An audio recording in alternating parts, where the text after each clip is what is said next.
Hello, good morning, good evening, good night, dear listeners, and welcome once again to Saving for Skaven, the Fluff and Hammer mini-cast that will hold you by the hand and take you right up to the release of AOS 4.0, or 4th edition, or whatever they're calling it. And in today's news, the oldest bottle of wine in the world remains unopened since the 4th century. And I'm not saying that if you drank that, your stomach would hurt, everything would turn black, you'd wake up in a horse carriage and somebody would say, hey, you're finally awake.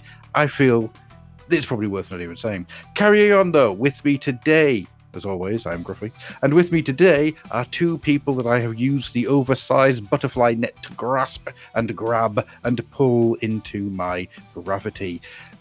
My best and brightest nickname that I've ever given to anyone, it's Big Swingin' D. I'm still not sure what I did to deserve that. Be a Big Swingin' D. Take from that what you will. Yeah. Maybe he is. Maybe you are. Maybe you have. Maybe you draw. Who knows? For the listeners, I'd like to point out, me and Adam have never met face to face. So that makes it even more bizarre. As far as you know. Oh, yeah, good point. Maybe the D stands for dogging. Anyhow, and of course with us is... Oh my God.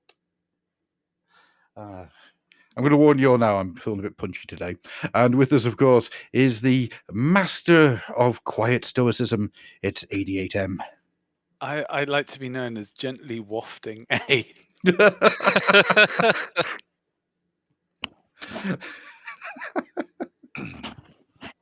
It's either that or I could just, start with, hey, everybody, and welcome to 40 Facts about the Stormcast. 1, they are called 1, Stormcast. 2, they are made by a company called Wayne's Workshop. Wayne's Workshop is going to be my next RPG character.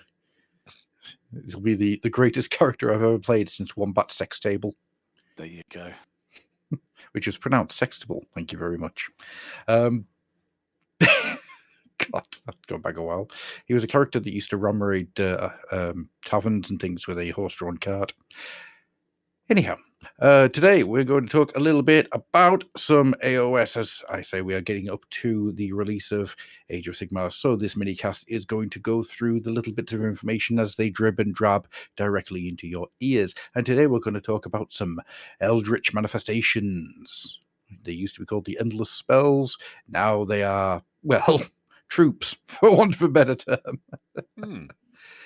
It's a bit of a strange change here, so how I understand this from reading it, no longer do the endless spells appear, or they have to be summoned, or anything like that. They now just kind of happen. They're now just in your army. Yeah, you just kind of like, if you have access to the lore that they're part of, you can just buy them like any other unit, and they affect everything else. Although apparently some of them are not. They don't take. You can't order them around or anything because, well, they're spells.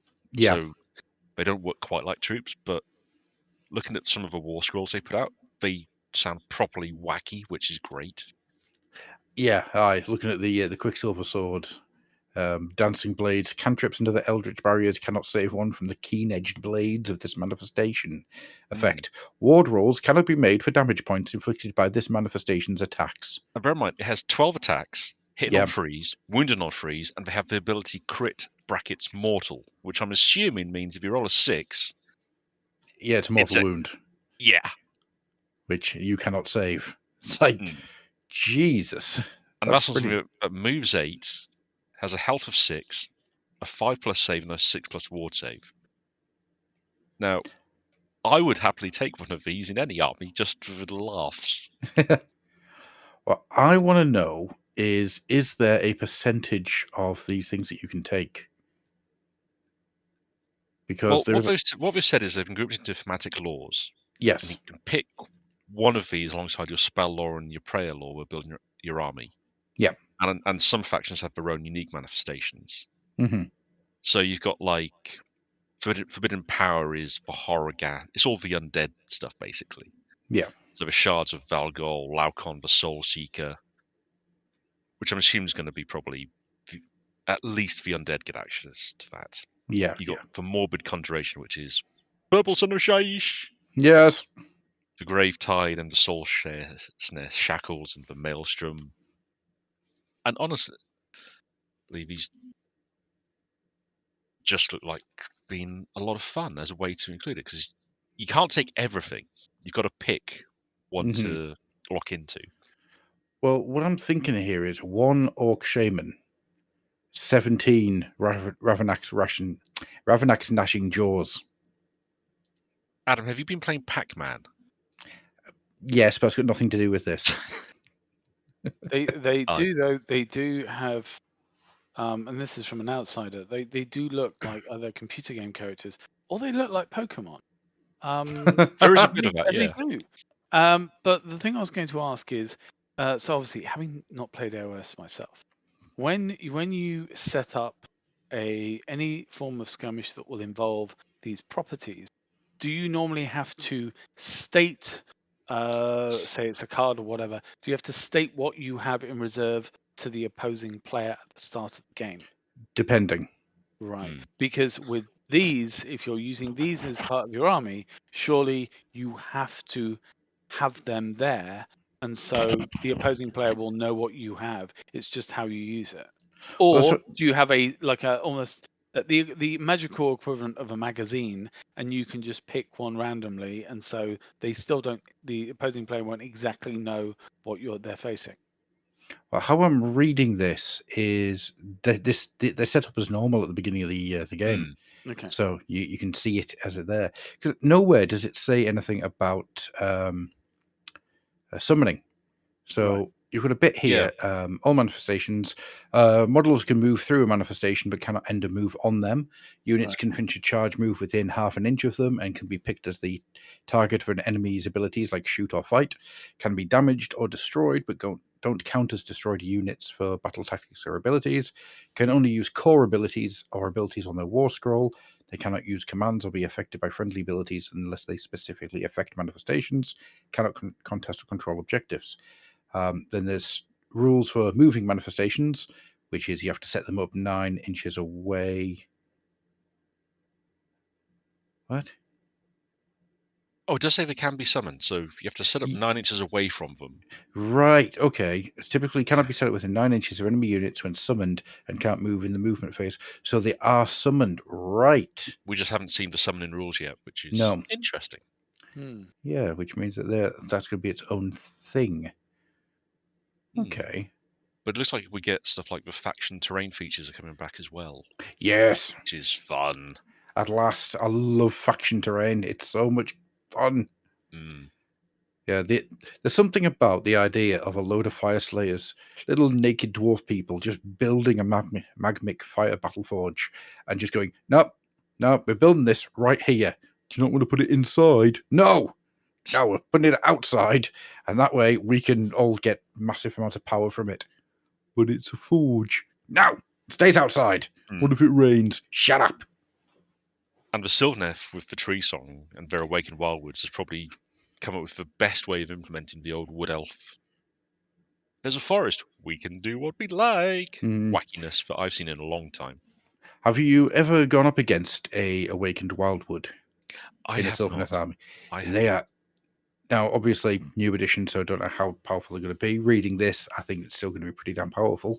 But what they can do is insane.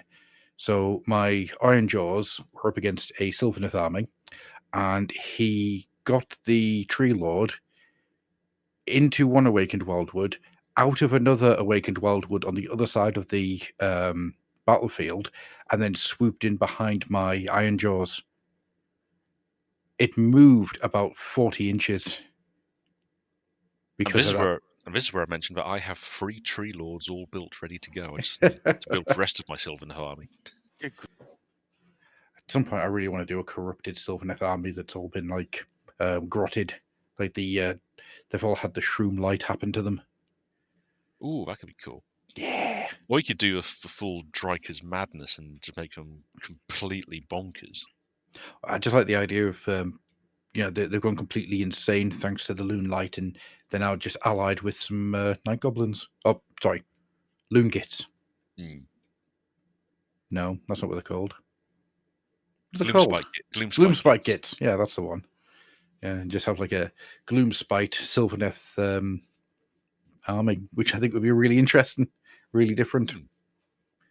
The idea of just like a tree lord with a little shaman just riding around on him. See, I had to say that's one thing I'm kind of a bit disappointed about by AOS, because when it launched, one of the ideas, as I understood it, was that greenskins were going to be more of a unaligned faction. Yeah.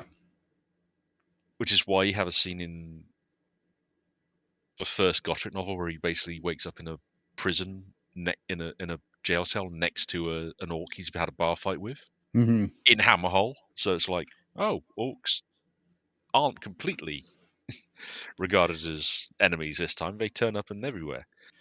They've kind of shifted away from that. Yeah, as time's gone on. Which I also think is a bit of a shame, because there's orcs. I always hate when orcs are regarded as being completely irredeemable. I know that Warhammer orcs are generally a bit more fun. Yes, but most of 40k orcs are fun. Warhammer and AOS orcs are generally a lot nastier. There's a lot more spite behind them. But I've always liked the idea when some settings have tried. I think the foreground guys, when they were still in the ministry business, had an orc guard captain for a city watch, and he was literally wearing paladin style armor. That's cool. Yeah. And who is it? There's some guys who do. It's not Mantic. There's a bunch of guys who they started off. They were doing their own version, hard plastic Sisters of Battle, their own versions of. And this was before GW put theirs out. And they're a bit on the wiry side, but they've done a fantasy range, which again, it has an orc faction that has kind of like savage orcs, but also orc paladins, and they are literally knightly paladins who guard a particular order of temples. Yeah. Which is just such a fun idea, because it's like, oh, they're not monstrous, they're not evil, they've got shades of grey. Well, it's just look at the Warcraft orcs. And exactly. As much as Warcraft is a franchise that has ate itself to death now, I don't care what anyone else says, it's dead. As far as I'm concerned, it is creatively bankrupt. But the idea of the orcs were never evil, they were corrupted and led astray. That's such a good idea. It's so good.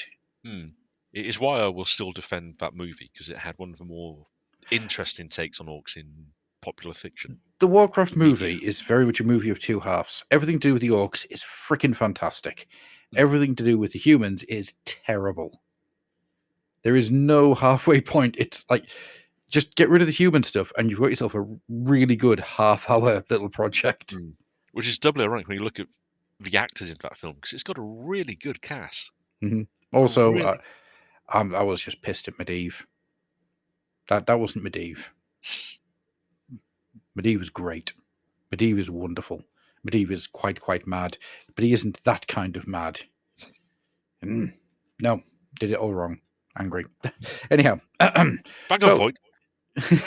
Well, I was going to say something.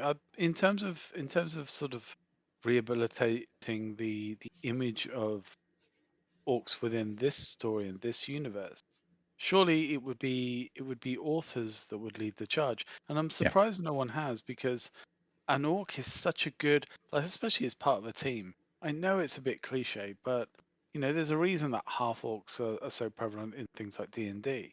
It's because you get that they can be the big lumbering idiot, they can be the comic relief, they can be the savage, they can be a lot. So I'm surprised that authors haven't been trying to build on that kind of unaligned attitude.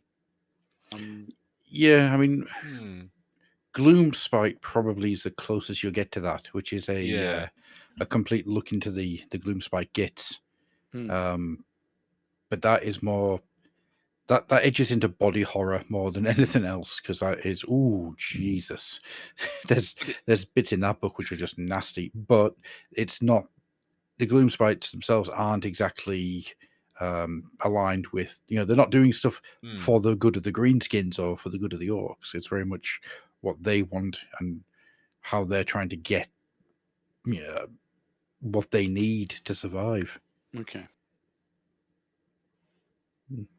But anyhow, is there anything else anybody wants to say about the endless spells?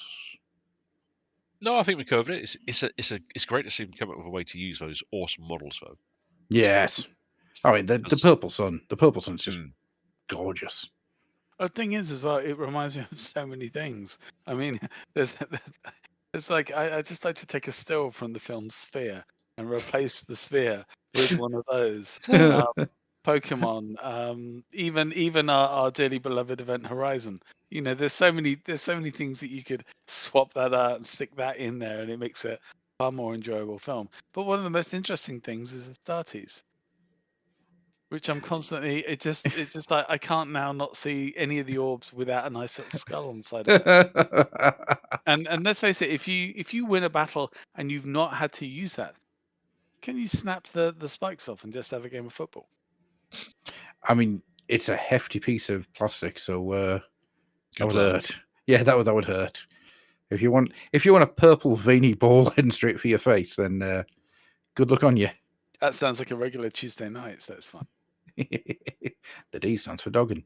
Anyhow, so we shall move on from there, and we will see you shortly. Bye-bye.